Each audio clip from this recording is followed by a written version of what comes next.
And a good Wednesday morning to you. Welcome into the Nick Craig Show, streaming live this morning on YouTube, Rumble, and X. Don't forget that you can take the show with you 24/7 wherever you get your podcasts. Just search for the Nick Craig Show in your favorite app, wherever you listen to those shows, and keep up to date with a new program each and every weekday morning. Well, an electric night last night in Washington, D.C., as President Donald Trump addressed a joint session of Congress, not officially called a State of the Union, but for all intents and purposes, everything that President Trump has done over just the last 6 weeks, for all intents and purposes, it was a State of the Union. And if you didn't have a chance to watch it, it ran a little over 90 minutes. And the president, laid out what he has accomplished in the last 6 weeks and what he looks to accomplish in the remainder of his term. And it's remarkable. I find myself, you think about everything that's been done in just a relatively short amount of time, and you wonder what the next couple of years are to hold. And can the president, and will he keep up with this pace of getting things done and delivering on his promises to the American people? And I'll just start with this before we get into some of the president's comments. I've got a plethora of clips this morning to get into. Regardless of whether you like Trump or not, I would find it to be, you'd be pretty hard-pressed to argue that he is not delivering on his campaign promises. Now, I'm not saying you agree with the promises. I'm not saying the promises are what you want to see for the country if you're abject to what President Trump stands for in the agenda of the GOP. But you can't argue he's not keeping up with his promises. I mean, if you want to say that, you're just lying to yourself, I guess. You're living in some sort of alternate reality, alternate universe where you believe those things aren't happening. But he is delivering, again, regardless of whether you agree or not. So let's just listen into the few minutes of the opening remarks from President Trump as he addressed this joint session of Congress last night in Washington, D.C. 6 weeks ago, I stood beneath the dome of this Capitol and proclaimed the dawn of the golden age of America. From that moment on, it has been nothing but swift and unrelenting action to usher in the greatest and most successful era in the history of our country. We have accomplished more in 43 days than most administrations accomplished in 4 years or 8 years, and we are just getting started.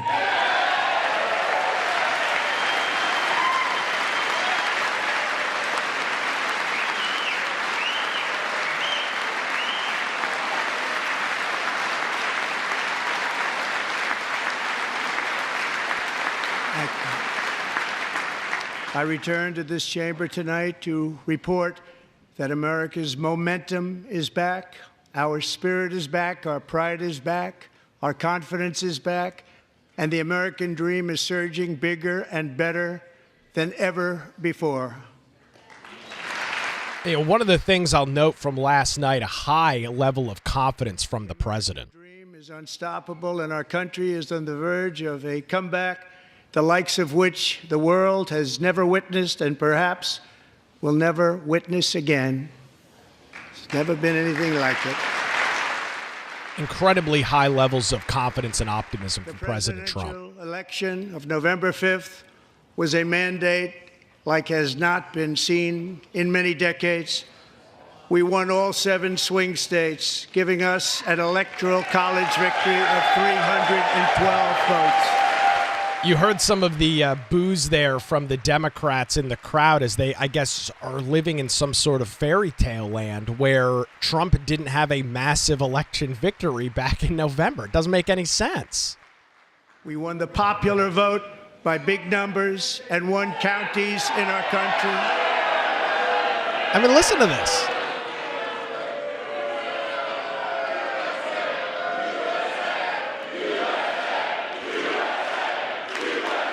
I mean, the Democrats are just truly living in. I think the accurate term to describe this is living in an alternate reality at this point, where they want to bury their head in the sand and ignore what happened in November. They just want to write it all off and put their blame on somebody or something else, I guess. And this ties in very quickly. We'll get, of course, we'll get back to Trump's comments from last night. But before we get into that, I want to play you a clip from The View. And I know The View is one of the worst programs on network television. They are completely on the wrong side of history, and their opinions do not line up with the vast majority of the American people. But I caught this clip yesterday afternoon. Stephen A. Smith, he's a very popular figure over on ESPN, and has kind of trended into some more political stuff over the last couple of years. He's a frequent guest on Sean Hannity's show on Fox News. He dabbles in political stuff. He's a very influential figure in media, I'll say. It started in sports, but he's begun transitioning into some more political stuff. And so he was a guest on The View. I think this was yesterday morning. He was a guest on The View.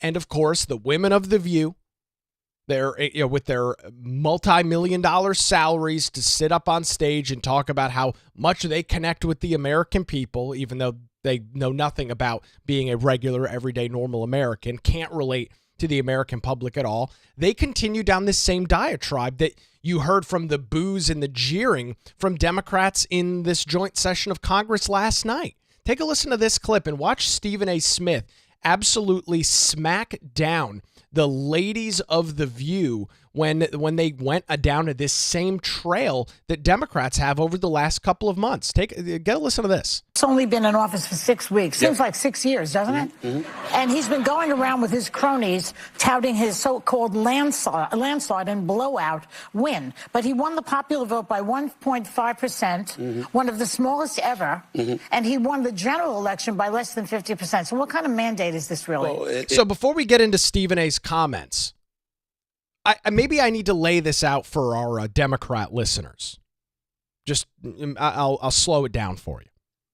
Presidential elections are not won, at least from the Electoral College standpoint. They are not won by millions of votes. They are won by hundreds of thousands, if not less, in terms of the votes in the swing states. The popular vote is irrelevant. We don't elect our president based on a popular vote. Now, Trump won that for Republicans for the first time since 2004, I'll remind you. 20 years of last year's election. 20 years. But Electoral College victories don't happen by the land. I guess Joy Behar, who believes that a president wins an Electoral College landslide victory by millions of votes, that just doesn't happen. Our system is not set up by that. So they use this tactic to try and dismiss Trump's popularity. They use this tactic to try and quell this idea that there isn't a mandate in America right now. Listen to Stephen A. Smith's reaction to this. He did a phenomenal job laying it out, and it's very interesting. The crowd of The View is so far left, they don't say anything while Stephen A. is talking. Take a listen to this. It is a mandate, and I'm going to explain why. And I don't mind the question, but let me be very clear. I'm no supporter of Trump. I'm a supporter of truth and the facts. And here's the facts. The man won every swing state. He increased in terms of his voter turnout in his favor from the standpoint of blacks, Latinos, and young voters. He increased his numbers in that regard from 2020.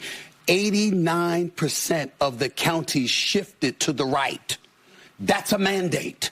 We can sit up there and play around all we want to. In 2020, Trump didn't win the popular vote. He didn't win the Electoral College vote. A matter of fact, the Republicans hadn't won the popular vote, if I remember correctly, since 2004. Yeah.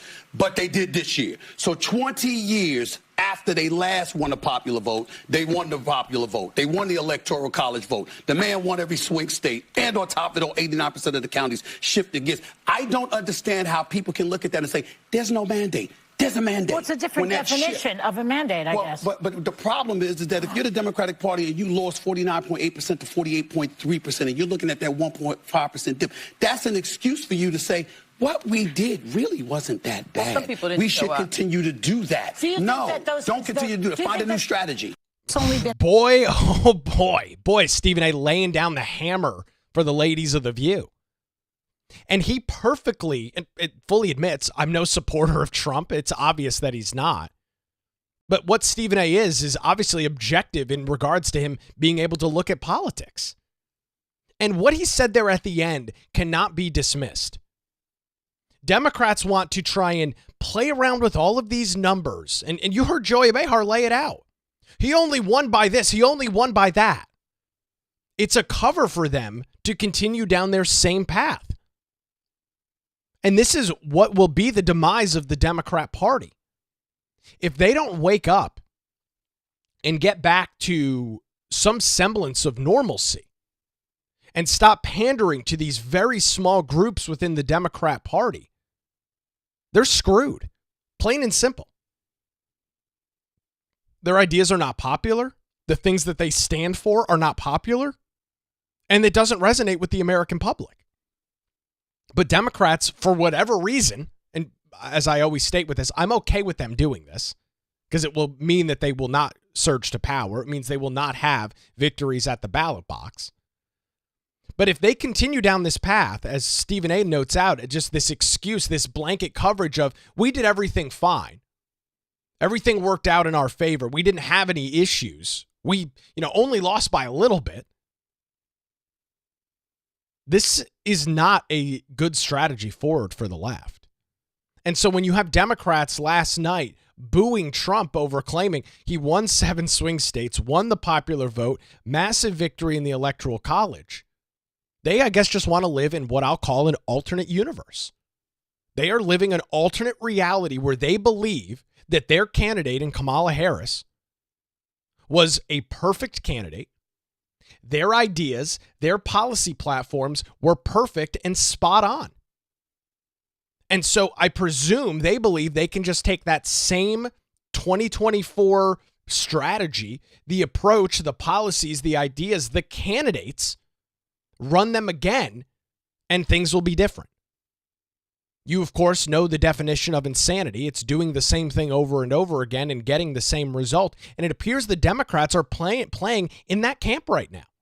They want to continue with these very unpopular policy platforms and I guess just assume that the American public is going to change their thoughts. It's not a winning strategy. I'm okay with it, but Stephen A. Smith laid down the law for the ladies of The View and their ridiculous liberal viewership.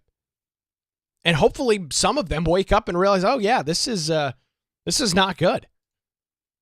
This is going to be a problem for us going forward.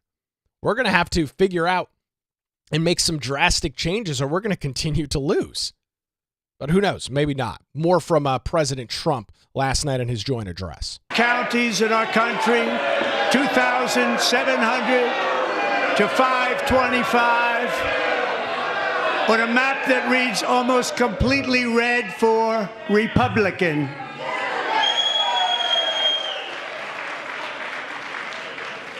Now, for the first time in modern history, more Americans believe that our country is headed in the right direction than the wrong direction. In fact, it's an astonishing record, 27-point swing, the most ever. And it is. I mean, it was a massive swing from an electoral standpoint. I mean, the voters that Trump picked up is unheard of for Republican candidates. Likewise, small business optimism saw its single largest one-month gain ever recorded, a 41-point jump.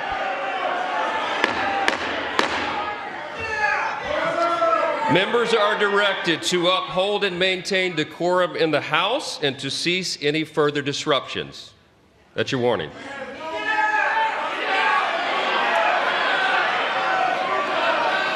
Members are engaging in willful and continuing breach of decorum, and the chair is prepared to direct the Sergeant-at-Arms to restore order to the joint session.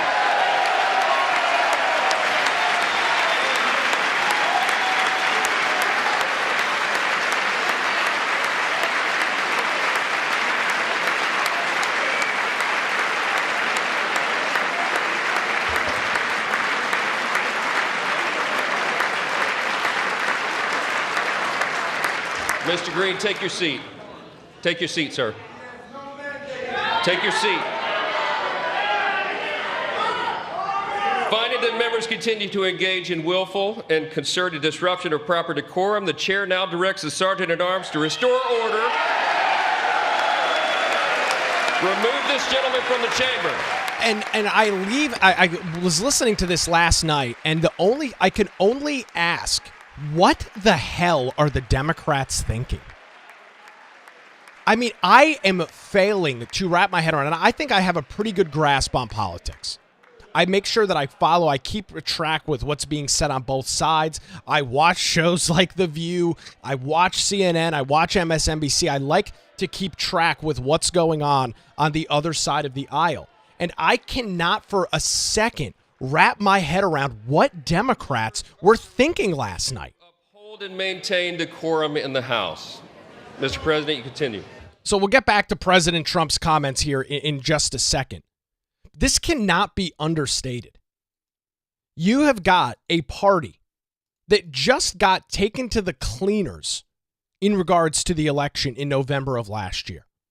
Their big ticket issues, one of the big ones was the transgender sport issue.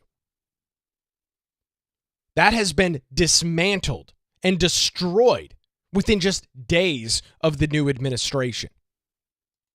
That whole idea, this policy of allowing men to participate in young female athletes' sporting events is so unbelievably unpopular, but it was a big Democrat wish list item. They had years to figure out how to convince the American people that they were on the right side of history with that issue. They failed to do so, and within one day, one executive order from President Trump, he completely sucked the oxygen out of the room and changed the narrative completely. Turned it upside down on its head on an issue that in fact is an 80-20 issue. 80% of the American public, regardless of political makeup and party background, believe that it is inappropriate to allow biological men to participate in female sports. Yet Democrats think that's a winning message and winning issue for them. And this display last night, and by the way, I don't have an issue with them booing President Trump. I don't have an issue with them jeering when he says things they disagree with. It's politics. It's showmanship. It's a political theater. It's a political game.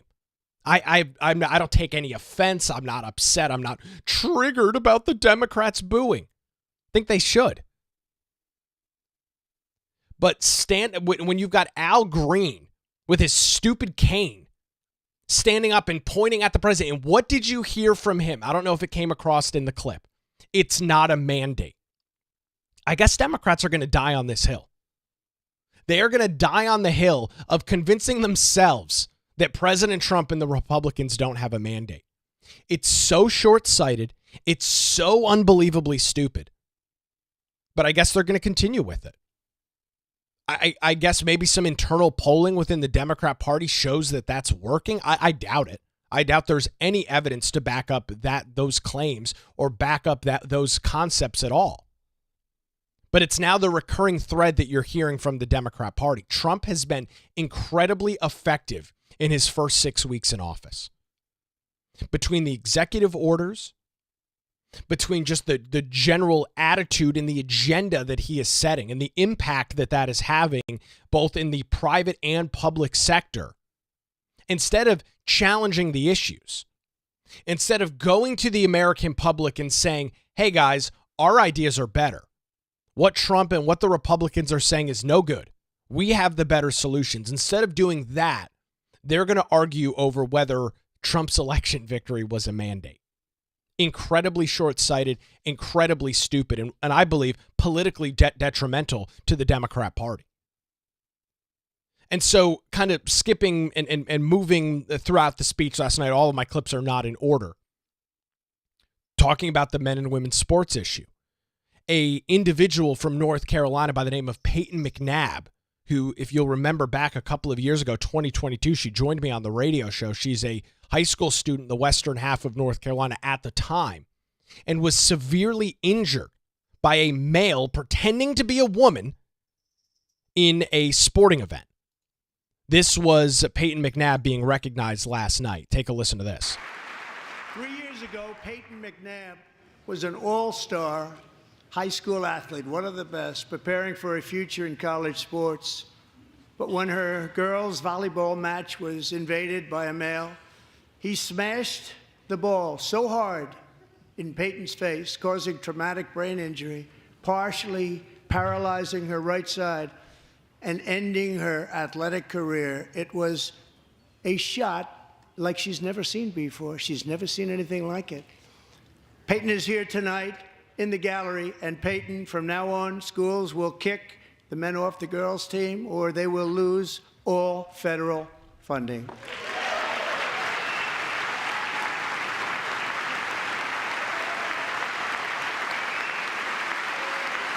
I mean, I ask you the question that I just asked earlier. What are the Democrats thinking? What do they believe is going to happen here? They just think all of these issues that are incredibly unpopular with the American public are going to just swing with the snap of a finger? All of this stuff is just going to magically flip around? All of a sudden, their radical, ridiculous ideas are going to become the popular thing within the American populace? It's actually going to have quite the contrary reaction. As Trump continues, it's only been 6 weeks, as he continues over the next couple of years, as he continues to drive the message, as he continues to drive this narrative, the golden age of America, as he continues to do that, their ideas will become even less and less popular. I'm not giving them political advice. I'm not a Democrat political consultant, thank God. They have got a serious issue within their party right now. You have a speech last night from President Trump that broke across party lines, that broke the political aisle, talking about and discussing the issues that are relevant and important to the American people. As Al Green was screaming and wagging his cane about how Trump's an illegitimate president and it's not a mandate, Trump was talking about, and this was only a couple of minutes in, but Trump was talking about optimism. Trump was talking about restoring America. He's talking about small business when Al Green cut him off. And so I guess those are things that Democrats are now in contrast of. More from the opening remarks from the president. Over the past 6 weeks, I have signed nearly 100 executive orders and taken more than 400 executive actions, a record, to restore common sense, safety, optimism, and wealth all across our wonderful land. The people elected me to do the job, and I'm doing it.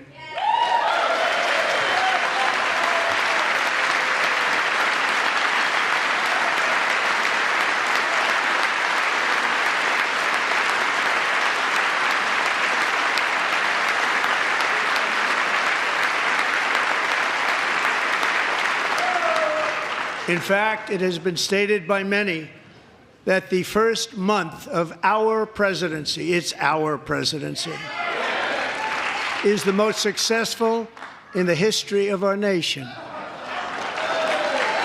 By many. And it's really hard to argue that when you look at everything that's been done, right? Just over the last 6 weeks or so. And what makes it even more impressive is that, do you know who number 2 is? George Washington. How about that? How about that? I don't know about that list, but we'll take it. Within hours of taking the oath of office, I declared a national emergency on our southern border, and I deployed the U.S. military and Border Patrol to repel the invasion of our country. And what a job they've done. As a result, illegal border crossings last month were by far the lowest ever recorded, ever. And again, you look at political polling going back to the election, what were some of the 2 main issues that were on the top of voters' minds? It was the economy and border security. And so, once again, a promise made by Trump. And they chose not to come. Much easier that way. In comparison, under Joe Biden, the worst president in American history, There were hundreds of thousands of illegal crossings a month, and virtually all of them, including murderers, drug dealers, gang members, and people from mental institutions and insane asylums, were released into our country. Who would want to do that? This is my fifth such speech to Congress. And once again, I look at the Democrats in front of me, and I realize there is absolutely nothing I can say to make them happy or to make them stand or smile or applaud. Nothing I can do. I could find a cure to the most devastating disease, a disease that would wipe out entire nations, or announce the answers to the greatest economy in history, or the stoppage of crime to the lowest levels ever recorded. And these people sitting right here will not clap, will not stand, and certainly will not cheer for these astronomical achievements. They won't do it, no matter what. Five times I've been up here. It's very sad, and it just shouldn't be this way. And the president's right about that. You know, it's so funny. You always hear from the Democrats about unity and we need to bring the country together. And of course, as typical Democrat fashion, that means that Republicans are the ones that need to, come together and agree on a similar message. They never have the opportunity to. They never want to. As the president laid out, I could do all of these great things and I will do a lot of these great things. And the Democrats won't be happy about it. They wouldn't even stand last night for a 13-year-old boy who's a cancer survivor. They would not stand for the families that have lost husbands, wives, daughters, sons at the hands of their disastrous border policies that raked in unbelievable amounts of illegal immigration.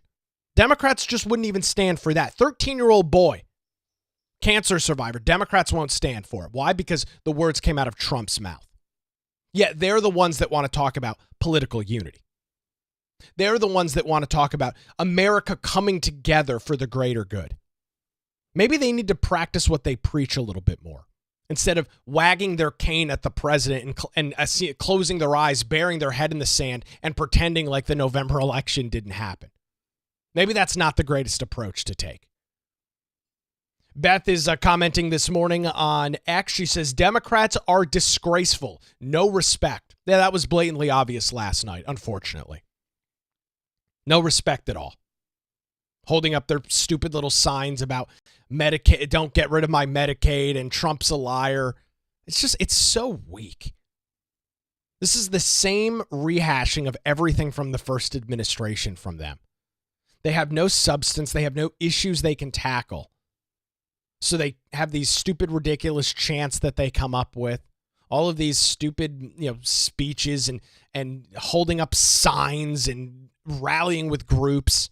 It just doesn't work. People are looking for change. People are looking for a difference in what they saw over the last 4 years, which was weak, absent, useless leadership over a variety of issues. Trump is giving them that. Democrats can't wrap their head around it. Democrats don't want to wrap their head around it. And it's going to be a big problem for them. I've got a lot more from Trump's address last night, including some details on Ukraine, the Department of Government Efficiency, and more as the Nick Craig Show rolls on this Wednesday morning. I do want to keep you up to date with the weather situation we are going to be dealing with today across the state of North Carolina, specifically honing in on eastern North Carolina. Here is the latest forecast, or the latest risk map coming out from the Storm Prediction Center out of Norman, Oklahoma. They've got their third category here, an enhanced risk of showers and storms throughout the day today. The line already this morning is making its way towards the Charlotte area. You can see it coming in on the Charlotte. There's actually I believe this is a tornado warning in South Carolina, just over the border in the Chester area right now. This line is moving its way towards the central part of our state this morning. It will make its way east, and we are expecting some of these showers and storms to move into portions of southeastern North Carolina around lunchtime, and those showers and storms will be out of the area as we head into 4 or 5 o'clock. things should move out. But this line already this morning causing some severe thunderstorm warnings as we head down towards Columbia, South Carolina, and a tornado warning right on the North-South Carolina border, south of Rock Hill and into the Chester, South Carolina area. So be advised if you are going to be out and about today that the weather is going to be less than ideal, at least for a chunk of the day. Fortunately, it's just one line. It will move through pretty quickly, but we are going to be dealing, regardless of whether there's any tornado warnings or not, some very gusty winds, some very heavy rainfall. So be advised across the eastern half of North Carolina today, and make sure you have a way to get those weather alerts and warnings throughout your Wednesday.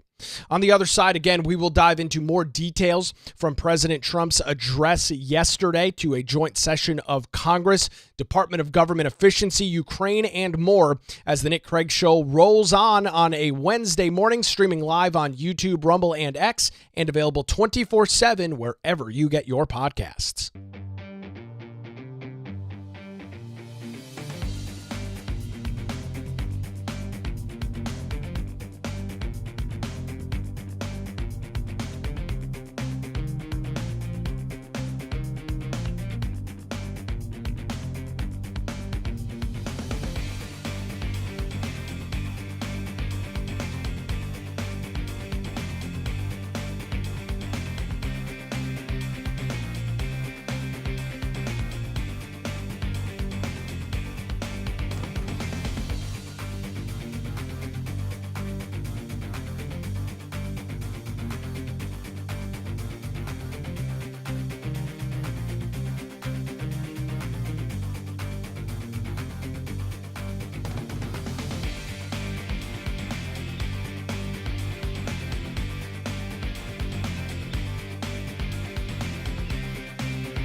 And welcome back to the Nick Craig Show, streaming live this morning on YouTube, Rumble, and X. Don't forget that you can support the show and get exclusive access to bonus content and daily show notes by visiting patreon.com/Nick Craig. $5, $10 a month. You can set a custom amount as well if you believe you are getting some value from the show. I encourage you to head on over to patreon.com/Nick Craig and support the endeavor. Patreon.com/Nick Craig. Greatly appreciate everybody who has come aboard over the last month or so, or almost 2 months at this point, supporting the program and helping put it on the air every morning, cover some of the costs and the expenses associated with it. Greatly appreciated over at patreon.com/Nick Craig. So again, big news this morning, of course, everything out of Washington, D.C., as President Trump addressed this joint session of Congress last night. Not a State of the Union, however, very similar to that. And for a president that has only been in office 6 weeks, an incredible amount of accomplishments to deal with last night. One of the big issues you already heard him talk about was the border. And that, of course, is something that I believe had a strong impact on his election victory in November. The other big issue, the economy. Tariffs have been in the news over the last couple of days, and the president had some comments, about those tariffs. Take a listen. April 2nd, reciprocal tariffs kick in. And whatever they tariff us, other countries, we will tariff them. That's reciprocal, back and forth. Whatever they tax us, we will tax them. If they do non-monetary tariffs to keep us out of their market, then we will do non-monetary barriers to keep them out of our market. There's a lot of that, too. They don't even allow us in their market.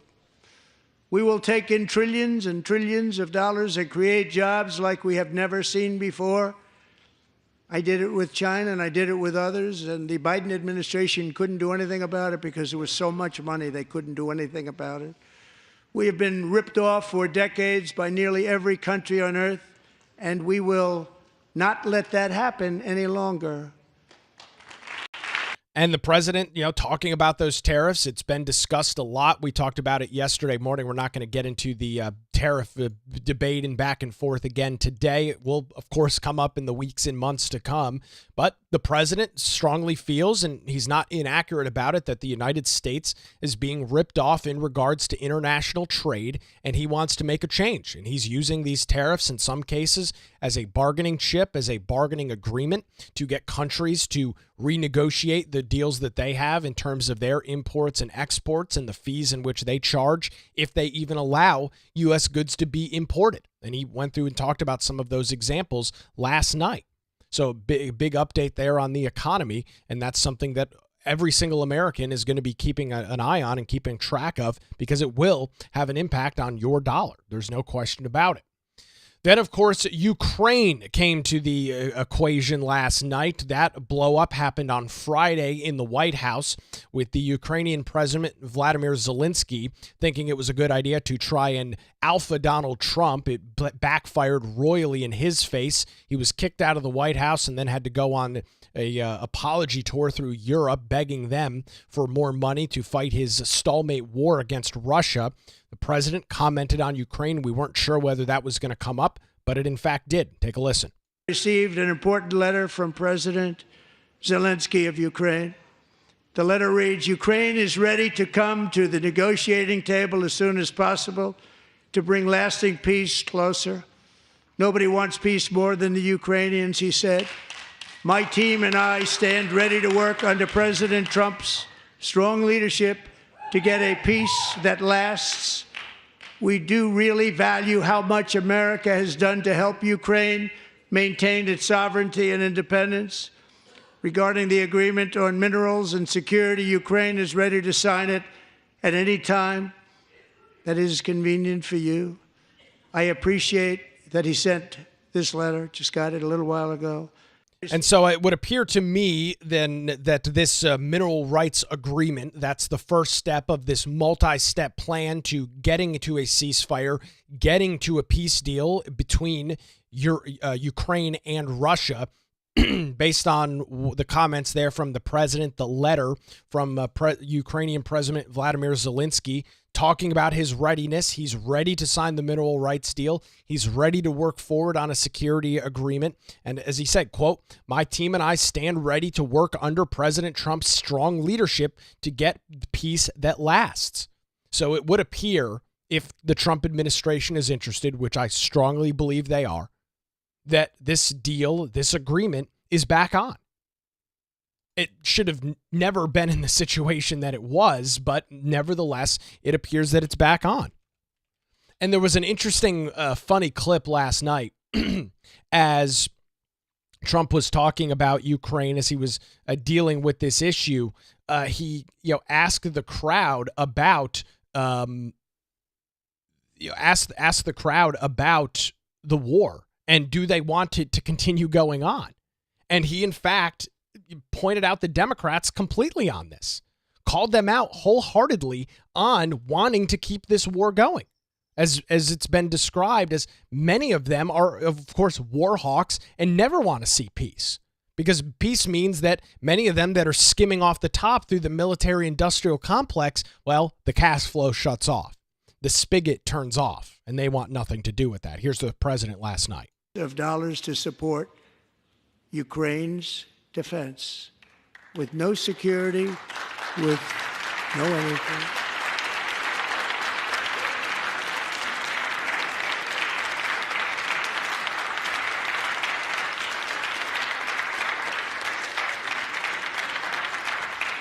Do you want to keep it going for another 5 years? Yeah, you would say Pocahontas says yes.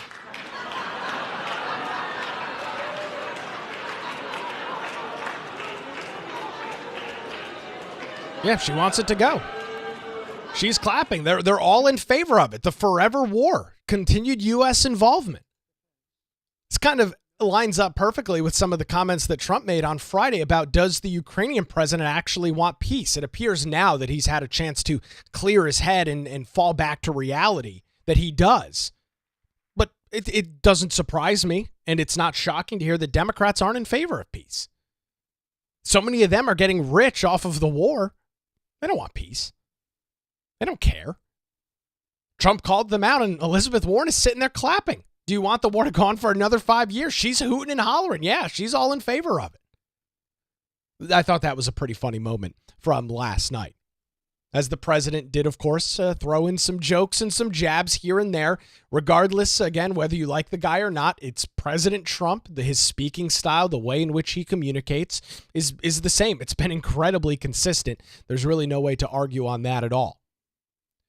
We then transition into DOGE, the Department of Government Efficiency, something that was non-existent 8 weeks ago. Now we are at a period of time in which the DOGE department has been digging under the hood of so many elements of the U.S. federal government and has brought so much waste, fraud, and abuse to life. The president gave a shout out to the ex-owner, the founder of Tesla and SpaceX, Elon Musk. This is how it unfolded last night. I have created the brand new Department of Government Efficiency, DOGE. Perhaps you've heard of it. Perhaps.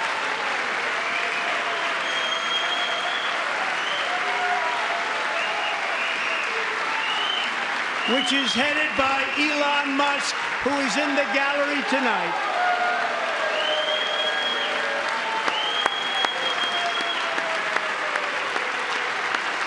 I have created. Democrats hate Elon Musk. They hate DOGE. And it's obvious now why that's the case.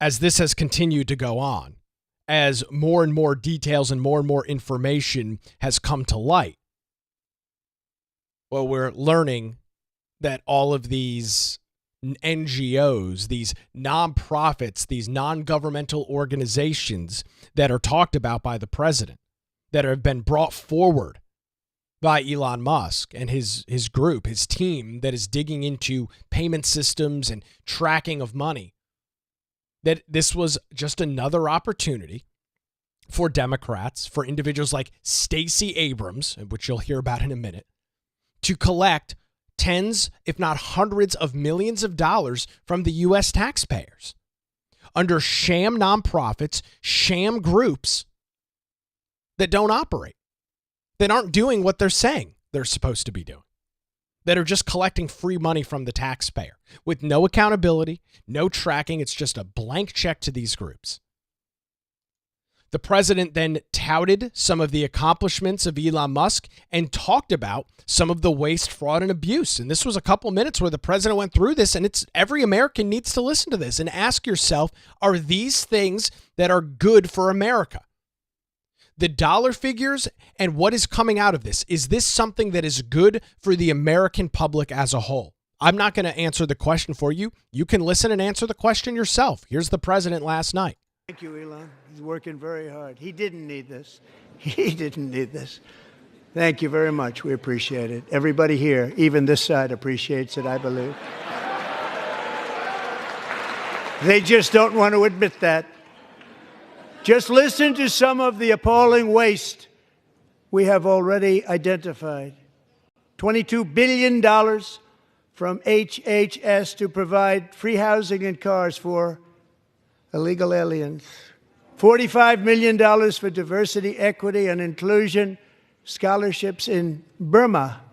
$40 million to improve the social and economic inclusion of sedentary migrants. Nobody knows what that is. $8 million to promote LGBTQI+ in the African nation of Lesotho, which nobody has ever heard of. $60 million for indigenous peoples and Afro-Colombian empowerment in Central America. $60 million. $8 million for making mice transgender. This is real. $32 million for a left-wing propaganda operation in Moldova. $10 million for male circumcision in Mozambique. $20 million for the Arab Sesame Street in the Middle East. It's a program. $20 million for a program. $1.9 billion to recently created Decarbonization of Homes Committee, headed up, and we know she's involved. Just at the last moment, the money was passed over by a woman named Stacey Abrams. Have you ever heard of her? A $3.5 million consulting contract for lavish fish monitoring. $1.5 million for voter confidence in Liberia. $14 million for social cohesion in Mali. $59 million for illegal alien hotel rooms in New York City. He's a real estate developer. He's done very well. $250,000 to increase vegan local climate action innovation in Zambia. $42 million for social and behavior change in Uganda. $14 million for improving public procurement in Serbia. $47 million for improving learning outcomes in Asia. Asia's doing very well with learning. I don't know what we're doing. We should use it ourselves. And $101 million for DEI contracts at the Department of Education. The most ever paid, nothing even like it. Under the Trump administration, all of these scams, and they're far worse, but I didn't think it was appropriate to talk about them. They're so bad. Many more have been found out and exposed and swiftly terminated by a group of very intelligent, mostly young people, headed up by Elon, and we appreciate it. We found hundreds of billions of dollars of fraud.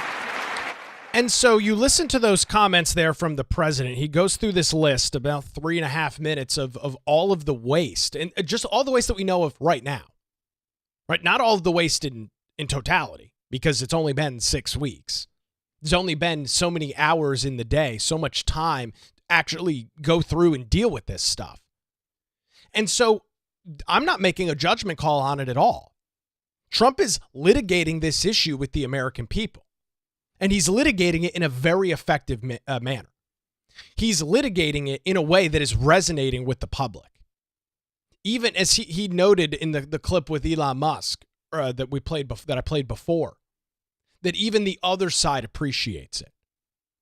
Because as much as Democrats want to act like Trump and Musk are the boogeyman, as much as their cohorts in the media try and promulgate this idea or propagate this idea, the American people know how to cut out waste themselves.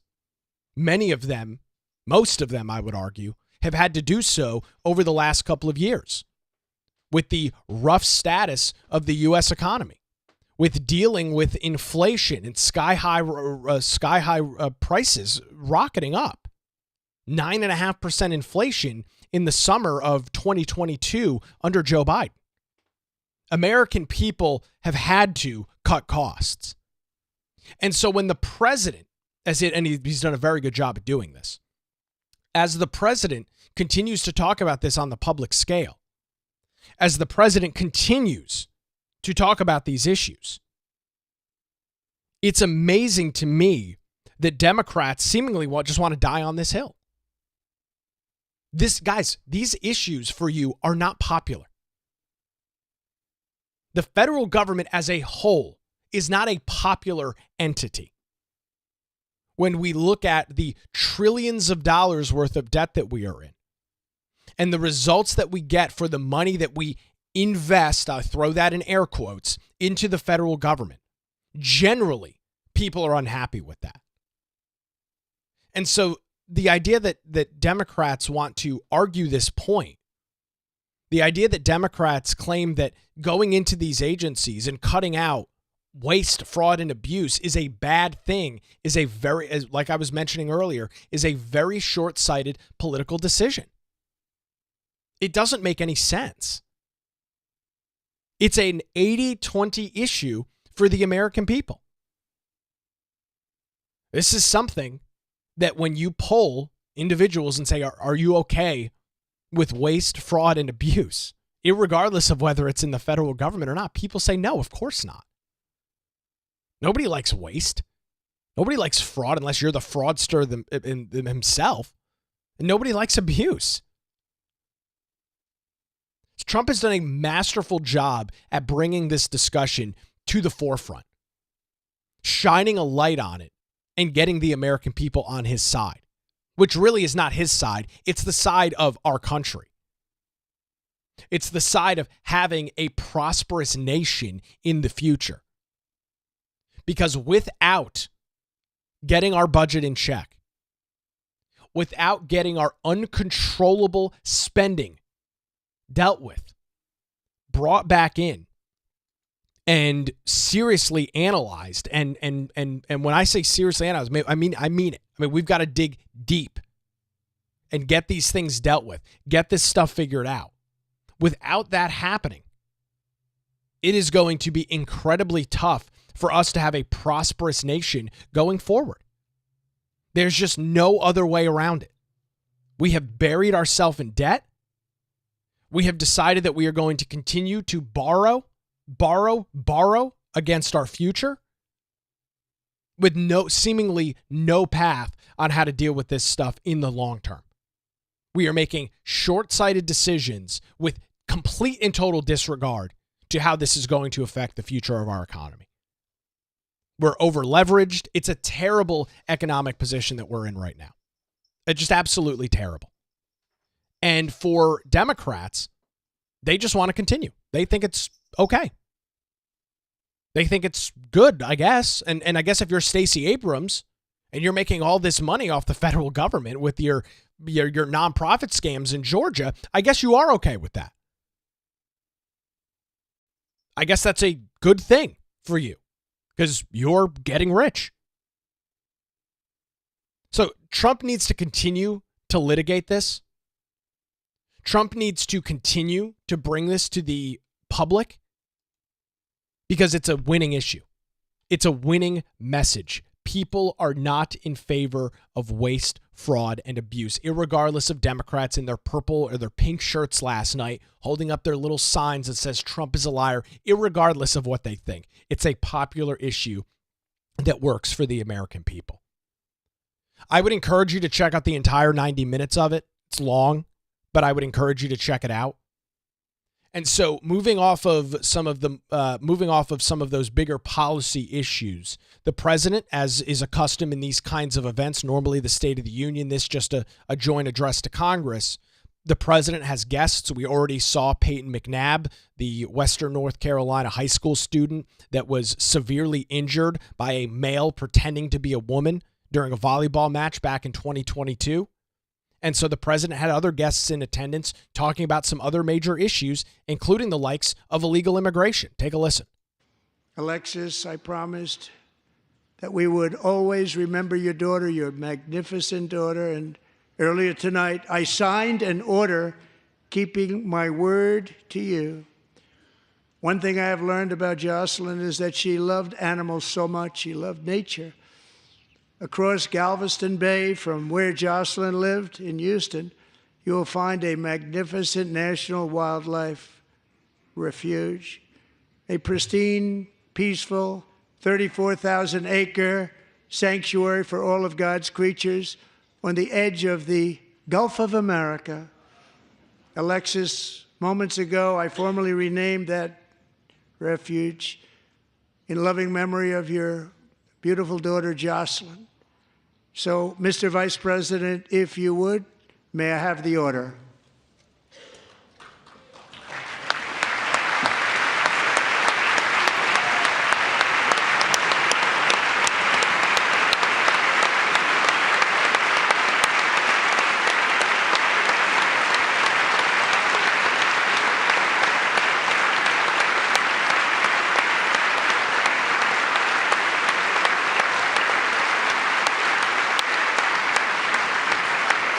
And lo and behold, Democrats, well, they didn't stand for it.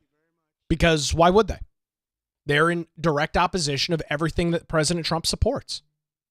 They want to argue these issues in the public, these very unpopular, radical ideas. They just refused to stand. This was a very, very poor performance from the Democrats last night.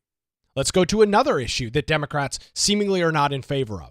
A widow of a law enforcement officer who was murdered in cold blood. This is what the president had to say about that. Stephanie, we're going to make sure that Ryan knows his dad was a true hero, New York's finest, and we're going to get these cold-blooded killers and repeat offenders off our streets, and we're going to do it fast. Got to stop it. They get out with 28 arrests. They push people into subway trains. They hit people over the head, back of the head with baseball bats. We got to get them out of here. I've already signed an executive order requiring a mandatory death penalty for anyone who murders a police officer. And tonight I'm asking Congress to pass that policy into permanent law. I know you're going to be shocked with the next words out of my mouth, but go look at the Democrats. They're not standing. They're not in favor of it. Ryan knows his dad was... They're not in favor of it. They are, I guess, okay with the individuals, regardless of their immigration status in the country, murdering law enforcement. And they're not in favor of those individuals being held accountable. They're not in favor of that stuff going forward. I guess they believe it's an okay thing for those things to take place. They believe that that is somehow a good idea, that is going to bring them great favor in the future. And not only that, if that wasn't bad enough for you, how about Democrats not standing for a 13-year-old boy who was diagnosed with brain cancer? This is really the icing on the cake for what was an abysmal, disgraceful, poor performance from the Democrats last night. They are so deranged in their hatred for Donald Trump and the Republicans. They can't even stand for a 13-year-old boy that has survived brain cancer. President Trump highlighted him and his father in the crowd last night and a really special award at the end. Take a listen to this. Really, really heartfelt moment here during last night's address. But in 2018, DJ was diagnosed with brain cancer. The doctors gave him 5 months at most to live. That was more than 6 years ago.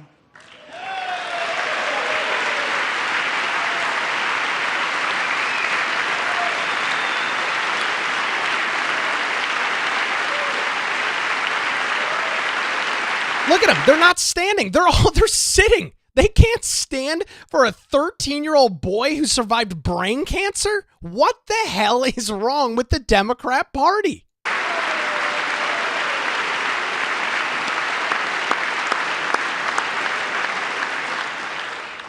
Since that time, DJ and his dad have been on a quest to make his dream come true, and DJ has been sworn in as an honorary law enforcement officer, actually a number of times. The police love him, the police departments love him. And tonight, DJ, we're going to do you the biggest honor of them all. I am asking our new Secret Service Director, Sean Curran, to officially make you an agent of the United States Secret Service.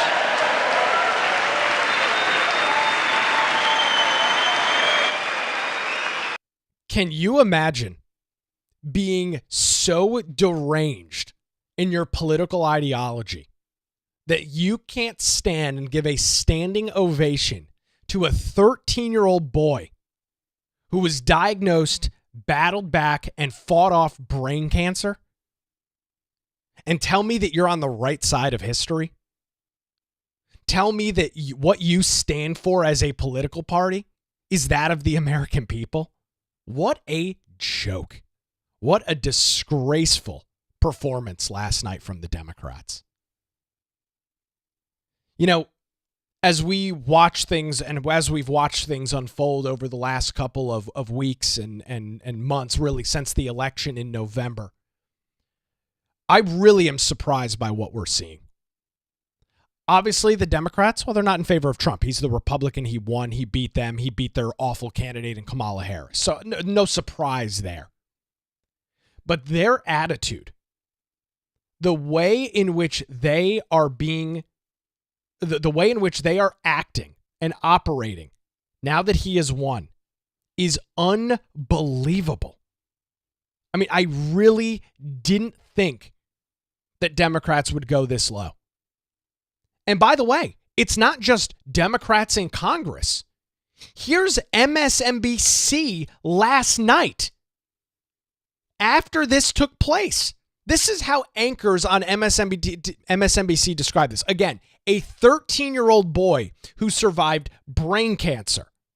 Not good enough for the Democrats. Try harder next time. What a disgrace. But I think this was a lesson in finding one thing that you let yourself feel. And I let myself feel joy about DJ. And I hope he's alive for another, 95 years, right? And I hope he lives and the life he wants to live. He wants to be a cop. He knows what he wants to do. And maybe when you have childhood cancer, that crystallizes for you. And I hope he has a long life as a law enforcement officer. But I hope he never has to defend the United States Capitol against Donald Trump supporters. And if he does, I hope he isn't one of the 6 who loses his life to suicide. And I hope he isn't one who has to testify against the people who carried out acts of seditious conspiracy and then live to see Donald Trump. I mean, Jesus Christ. It doesn't get any worse than that. I hope this young 13-year-old boy doesn't commit suicide. Can you imagine? Folks, the Democrat Party is in a full-on implosion right now. I was pretty sure that was happening before. I had a pretty good grip that the Democrat Party was imploding. I think last night and the reaction to Trump's joint address really proves and cements in stone that the Democrats are in a complete and total freefall right now. They have no messaging. They have no ideas. They have no policies. They have no platform. Nicole Wallace from NBC News on MSNBC last night, hoping a 13-year-old boy doesn't commit suicide. You couldn't find any other way to just let this live as it was. You couldn't just say, man, I'm so proud of him. What a cool moment. What an honor to be recognized. You had to go into some January 6th suicide diatribe. What is wrong with these people? They are so deranged and mentally ill. This is the Democrat Party. When you're arguing with Democrats, this is what you're dealing with. This is what you're arguing with. These people do not live in reality. They live in an alternate universe. Not only could they not stand for DJ and clap for him, all that he's been through, but then you've got Nicole Wallace, the partisan hack that she is, talking about, well, I hope he becomes a cop, but I hope he doesn't kill himself. I mean, seriously? Does it get any lower than that? Does it get any more disgraceful than that? Props to you, MSNBC. You guys are really banging away here. This is the kind of coverage that the American people want to hear. So I've played Trump. We've heard from him. You've heard from Democrats like idiot Nicole Wallace, who is concerned about those issues. What did the American people think of Trump's speech? Well, here was a flash poll from CBS YouGov. Views of Trump's speech. 76% approve, 23% disapprove. Margin of error, 3.5%. That's the views on Trump's speech. Very popular. A message of optimism. A message of bringing back American exceptionalism. Of bringing back freedom. Not in regards to, not necessarily in regards to, sovereignty and freedom, but freedom to operate your business. Freedom, he talked about cutting bureaucracy. For every new regulation, 5 need to be cut. Allowing businesses to operate. Allow parents to make decisions about their schools, about the children, where their children go to school. Protecting young females as they attempt to compete in sports from dudes who are pretending to be women. Bringing back American exceptionalism. And when it all ended, making America great again. Democrats are in opposition to that viewpoint. Democrats do not want to make America great. They do not want you to live in a prosperous nation. They want you to struggle. They want you to be reliant on the federal government. They don't want you to operate your small business. They want to be a roadblock at every single turn because they are infatuated with control. They need control at every level and every step of government. Irregardless of whether it's good for you or not, they want control. And they will do anything in their power to get it. Last night was a great night for America. It was a phenomenal speech from President Trump. He hit on the issues that were important. He touched on the variety of issues that resonate with the American people. It was a fabulous speech. The Democrats could not put their partisan nonsense aside. The Democrats decided to yell and scream and get kicked out of the chamber. I've never seen that happen before. I remember having to be removed. That's what happened last night. Al Green claiming it wasn't a mandate. What an awful look for the Democrat Party. I mean, optically, just devastating for the Democrats. Trump knows what he needs to do. He has surrounded himself with people that can execute the plan, cutting out waste, fraud, and abuse within the federal government, putting the Democrats in line, putting them in check. They have no idea what to do. Their backs are completely against the wall, and all they can do is yell and scream. And then go on MSNBC and for whatever reason have to bring up suicide in regards to a 13-year-old that survived brain cancer. Doesn't get any lower than that. Doesn't get any scummier than Nicole Wallace and MSNBC. What a disgraceful performance last night. Props to President Trump. Props to his team for putting a phenomenal speech together. I feel great this morning. Listening to it last night was phenomenal. Replaying it for parts of it for you this morning, great. America's back. That's what President Trump opened with, and I feel it. I think most of the American public feel it. So you guys can continue. You Democrats can continue yelling and screaming, hooting and hollering about Trump. The American people are leaving you guys in droves. So bravo. Congratulations. You're continuing to dig yourself a bigger hole that I'm not sure you're going to be able to get out of. So that's our recap on President Trump's joint address last night. While we were on this morning, we're talking about some of the severe weather earlier this morning. We do now officially have a tornado watch in effect for southeastern North Carolina. It includes Pender, New Hanover, Brunswick, Columbus counties from Charlotte all the way here to Wilmington. This is in effect until 1 o'clock this afternoon. Taking a live look at radar this morning, a very strong line of showers and storms are making their way through the Charlotte metro area right now. Those showers and storms will continue to push eastward, and there is now the risk with this tornado warning, or tornado watch, of some tornadic activity this afternoon. I've heard even over my headphones, the wind is already starting to pick up here as we're a few minutes here past 8 o'clock on this Wednesday morning. So be advised if you're going out and about today, some nasty weather moving into the area. Make sure you have a way to get warnings and alerts as they come through.